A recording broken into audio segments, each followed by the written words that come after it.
খাঁটি সোনা হলো 24 ক্যারেট সোনা, অর্থাৎ 99.9%।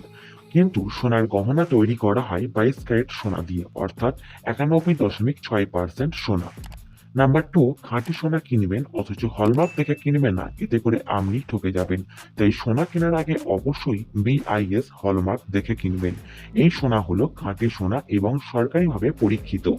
নাম্বার 3, আপনার পছন্দের গহনাটি কতটা খাঁটি দেখে নিন ফ্লুরেন্স মেশিনের সাহায্যে এক্স-রে করে। নাম্বার 4, ওজন। সোনা কেনার সময় অবশ্যই ওয়েট মেশিনে ওজন দেখে নেবেন।